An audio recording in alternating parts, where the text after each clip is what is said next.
O que eu disse pra vocês lá atrás em 2020? Se você é fã do Sanji, desista! Desista! Ser fã do Sanji é viver de migalhas. E depois do capítulo 1052 de One Piece, mais uma vez, isso se provou ser uma verdade. Se você ainda é fã do Sanji, se você ainda torce por ele, meu amigo, pula fora desse barco enquanto é tempo, pelo amor de Deus. Ser fã do Sanji hoje em dia é viver de migalha, é torcer por migalha, é se contentar com migalha. Vamos entender melhor a humilhação que o Oda fez com o Sanji nesse capítulo e teorizar se esse pobre coitado ainda tem salvação. Tudo isso não antes de você liberar o seu Haoshoku no botão do like, coisa que o Sanji não é capaz de fazer, e no botão de se inscrever no canal com o sininho ativado para não perder os vídeos que saem toda semana sobre o universo de One Piece e ainda você ajudar o canal a alcançar a marca dos 900 mil tripulantes. Primeiro de tudo, contexto, galera. No capítulo 1052, tivemos uma conversa entre Scopper Gaban e o trio monstro do bando Luffy, Zoro e Sanji.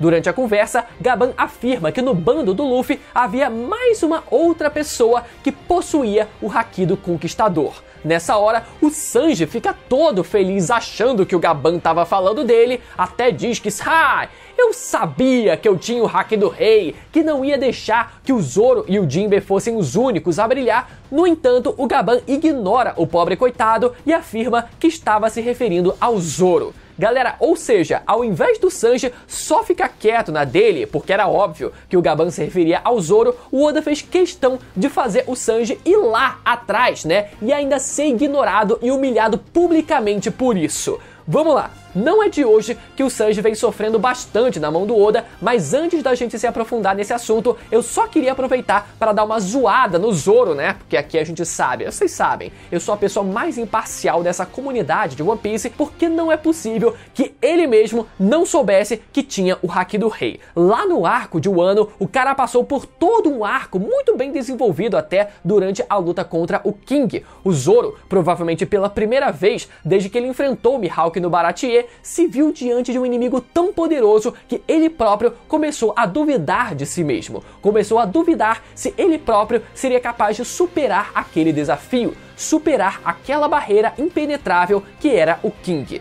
e depois se tornar o mais forte espadachim do mundo. E a sacada mais genial dessa luta é quando lembramos do conceito do Haki descrito por Silvers Rayleigh. Rayleigh afirma durante o treinamento do Luffy que o Haki é o ato de não duvidar. Ou seja, é a certeza do seu próximo passo, é a certeza do que você quer ser, é a certeza que você tem quanto à sua própria ambição. E quando o Zoro se viu diante do King, ele hesitou, ele passou a duvidar de si mesmo, ele passou a duvidar se seria realmente capaz de vencê-lo. Mas no momento em que o Zoro decide colocar a sua vida em jogo, fornecendo todo o Haki que a sua espada Ema demandava, sem medo se isso o levaria à morte, foi nesse momento que o Zoro voltou a ter certeza de quem ele queria ser e aonde ele queria chegar. E como o Haki é definido como o ato de não duvidar, Zoro se reconectou com a sua própria ambição e despertou o Haki do Conquistador. Tudo muito lindo e perfeito na teoria. Agora, como que o Zoro pode ser tão burro de não ter percebido que ele próprio despertou o Haki do Rei, galera? O cara já viu outros usuários de Haki do Rei, já sentiu o Haki do Rei de outras pessoas e não conseguiu perceber o dele próprio, cara. E mais, o Zoro possui o Haki da observação, que serve justamente para isso, identificar a presença do Haki em outras pessoas e naturalmente nele próprio. Mas o Zoro não, ele conseguiu a proeza de ser mais tapado do que o próprio Luffy, já que o próprio Luffy também já tinha certeza que o Zoro tinha o Haki do Rei. Então, feito esse disclaimer para tirar um sarro da cara do Zoro, vamos agora tentar responder a grande pergunta desse vídeo. Será que o Sanji ainda vai despertar o Haki do Conquistador? O primeiro argumento que eu vejo muita gente usar é o fato do Sanji ser o príncipe de um reino, no caso, o reino da Germa. Então, sendo o Sanji um príncipe, ele deveria, ou pelo menos poderia, ter as qualidades necessárias para ser um rei. Porém, esse argumento é fajuto por um motivo muito simples. A esmagadora maioria dos reis em One Piece são completos buchas e não possuem o Haki do Rei. Claro, temos o rei dos piratas, por exemplo, mas ser um rei de um reino não é garantia de nada. Então eu considero esse argumento como semi-válido, né? Não descarto ele por completo, mas também não é o melhor argumento para isso. Inclusive, né, uma outra coisa que também adoram dizer é sobre o fato do Sanji, no caso do sonho do Sanji, não ser um sonho, digamos, grandioso, que exija você conquistar necessariamente alguma coisa, mas eu acho que isso é extremamente relativo, né? Tudo bem, o sonho do Zoro implica nele necessariamente ser alguém poderoso, diretamente demandar ele ser alguém poderoso, né? No caso do Luffy, a exata mesma coisa, e talvez o sonho do Sanji não envolva, né, digamos assim, ele necessariamente se tornar alguém forte, mas no fim das contas, convenhamos que isso não é um impeditivo para nada. Basta lembrar, né, do maior exemplo da história, que é o Barba Branca, que o seu sonho era apenas ele ter uma família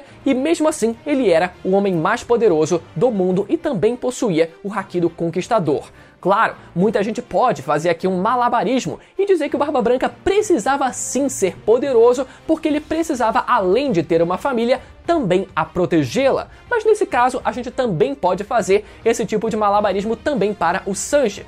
Tá, se ele precisa encontrar o All Blue, então ele precisa passar por diversos desafios ao longo dos mares, né, tanto da primeira metade quanto no Novo Mundo, e para isso ele precisa também ser alguém poderoso. Então a gente pode fazer esse malabarismo para uma coisa ou para outra, então nada impede do Sanji, mesmo tendo um sonho que não exija ele necessariamente ser alguém poderoso, que ele não possa também ter esse Haki do Conquistador, afinal ele também precisa conquistar um sonho grandioso. Já o segundo argumento, e esse sim eu acho muito válido, é o fato do Oda estar preparando o terreno para que até o Usopp venha a despertar o Haki do Rei. Como sabemos, as mentiras do Usopp sempre se tornam realidade, mesmo que de forma distorcida, e uma das mentiras contadas por ele no país de Wano é que o Haki do Rei, emitido pela Big Mom durante aquela confusão que estava rolando lá no castelo, era na verdade o seu próprio Haki do Rei. Então esse foi o momento que o Oda cravou na história que o Usopp realmente vai possuir o Haki do Rei até o final da série. E além do Usopp, tem até gente, né, que suspeita que a Nami acabe tendo o Haki do Rei por uma cena específica dela lá em Holy Cake Island, quando ela ameaça o Luffy e o Jinbe se pergunta se aquilo era Haki do Rei. Mas né, convenhamos que no caso da Nami eu já acho bem mais difícil. Porém, considerando que o Usopp vai acabar despertando esse poder, não é possível que o Oda não vai fazer o mesmo com o Sanji também, né? Fazer o Sanji despertar esse poder também. Seria humilhação demais até para os padrões do Oda. Claro, esse argumento do Haki do Rei por tabela também não é garantia de muita coisa,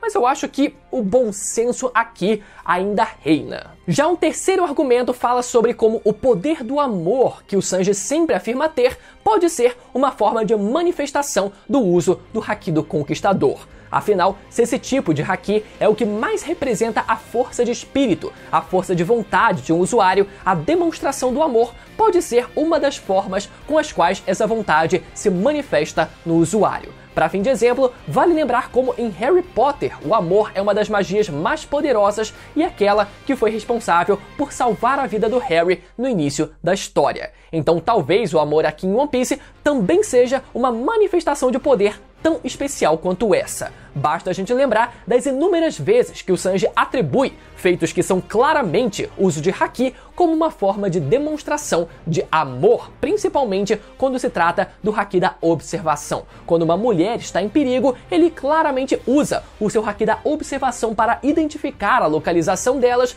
mas ele sempre afirma que é por causa delas estarem em perigo. E sendo o exemplo mais recente, a cena do Sanji rebatendo um laser de luz do Kizaru, deixando o almirante completamente assustado como o Sanji foi capaz de fazer aquilo. E eis que o Sanji afirma que o Kizaru não entenderia o que é o poder do amor, ou algo nessa linha que ele afirma pra ele. E além desses, talvez o argumento mais usado atualmente para defender que o Sanji ainda vá despertar o Haki do Rei é o seu paralelo com Scopper Gaban. No arco de Elbaf, fomos introduzidos ao braço esquerdo do Rei dos Piratas, parece que eu tô falando do Exódio aqui, né? Braço direito, esquerdo, perna direita, esquerda, enfim. Assim como Sanji também é descrito como uma das asas do Luffy junto do Zoro.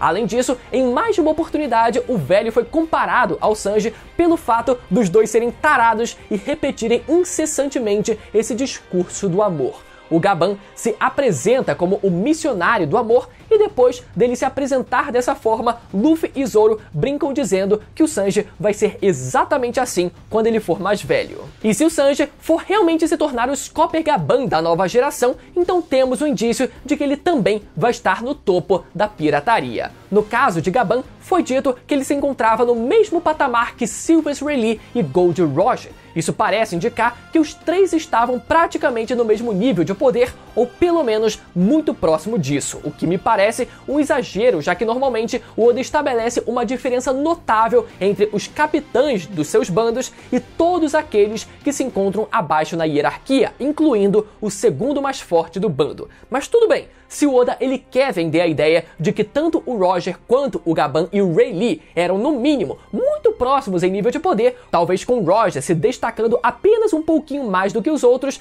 resta a gente aceitar e reconhecer que o Oda preferiu quebrar a estrutura padrão dos bandos piratas que a gente conhece até hoje. E tudo bem, afinal, essa é a tripulação do Rei dos Piratas, então teoricamente eles precisam ser um bando diferenciado. Então, fazendo um comparativo entre Scopper Gaban e Silvers Rayleigh, sabemos que Scopper Gaban possui a observação avançada, tendo sido capaz de identificar a presença dos Cavaleiros Sagrados em Elbaf, algo que nem mesmo o Luffy foi capaz de fazer, e ainda prever o futuro em que seu filho Colum seria morto pela Gunko. E do outro lado, Silvers Rayleigh demonstrou possuir apenas um domínio básico do Haki da observação. Ele até menciona que alguns poucos indivíduos no mundo conseguem prever segundos no futuro, mas o Rayleigh não se inclui nessa lista. Ele comenta como se existissem pessoas ao redor do mundo, mas ele próprio não se inclui nessa lista e também não demonstra esse tipo de Haki avançado. Então, nesse caso, ponto para o Gaban.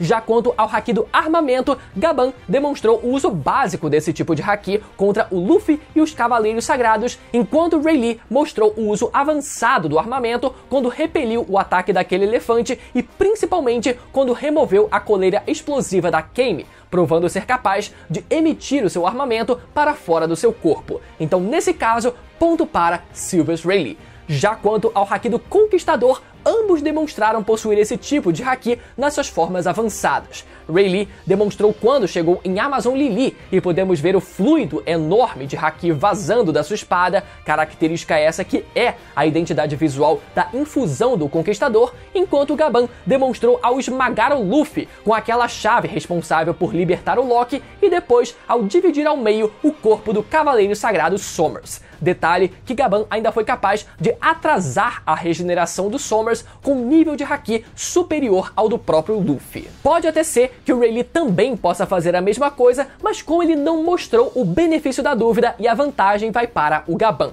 Ou seja, resumindo aqui, Rayleigh demonstrou o armamento avançado, Gaban demonstrou a observação avançada e ambos demonstraram o Conquistador avançado com uma leve vantagem para o Gaban até onde sabemos. Mas independente de quem é mais forte que quem, considerando tudo isso, se o Sanji realmente será o espelho do Gaban dessa nova geração, faz todo sentido que ele também alcance um nível de poder como esse. Vale lembrar como o bando do Roger era carregado de usuários de Haki do Conquistador. Não era só o capitão ou só o capitão e o seu braço direito. Era o Roger, Silvers Rayleigh, o Scopper Gaban, o Kozuki Oden, galera, já confirmado como usuário de Haki do Rei. Depois, o menino Shanks, que talvez ainda não tivesse despertado na época, mas também tinha. E se a gente forçar um pouco a barra, poderíamos considerar também o Douglas Bullet, que apesar de ser um vilão filler, do filme Stampede, também fazia parte do bando e era um usuário de Haki do Rei. Mas, mesmo se a gente considerar apenas os canônicos já adultos na época, teríamos então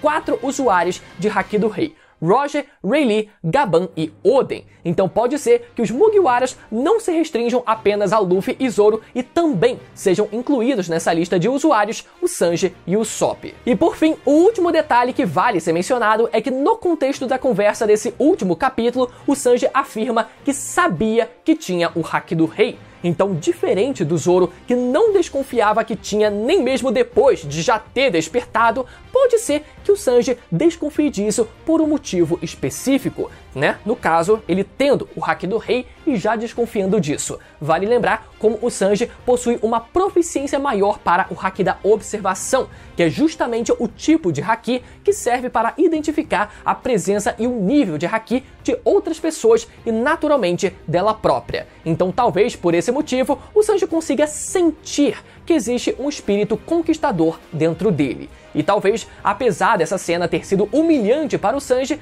talvez o Oda tenha feito ela de propósito para surpreender a gente no futuro. Vale lembrar também aqui um último detalhe antes que eu me esqueça, porque eu esqueci de colocar no roteiro, mas tem também uma capa colorida muito específica onde o Sanji ele tá segurando um livro, teoricamente de culinária, mas que a gente consegue ler ao invés da palavra cooking, que significa, né, cozinhar, cozinha, etc. Mas a gente pode ver ali a palavra sendo escrita de forma muito específica, onde as primeiras 3 letras fazem a sigla, formam a sigla COC, que em inglês poderia significar Color of Conqueror, que, né, traduzindo do inglês para o português, significa a cor do conquistador. Mas é aquele tipo de detalhe, né, que é tão específico que eu já não sei mais se vale a pena a gente considerar ou não, mas só para deixar aqui citado também no vídeo. Agora, quando e onde o Sanji vai despertar o haki do conquistador, essa é uma pergunta que eu deixo para vocês responderem aí embaixo nos comentários. Ficou até o final e gostou do vídeo? Então deixa o feedback de vocês aqui embaixo, né, dizendo o que vocês acham sobre essa polêmica toda e se o Sanji vai realmente despertar o haki do conquistador ou não. Lembra, mais uma vez, de deixar o seu like e conferir a sua inscrição no canal. E agora você pode conferir os últimos vídeos de One Piece que saíram aqui no canal, clicando nos que vão aparecer agora na tela pra você, beleza? Até a próxima, tchau!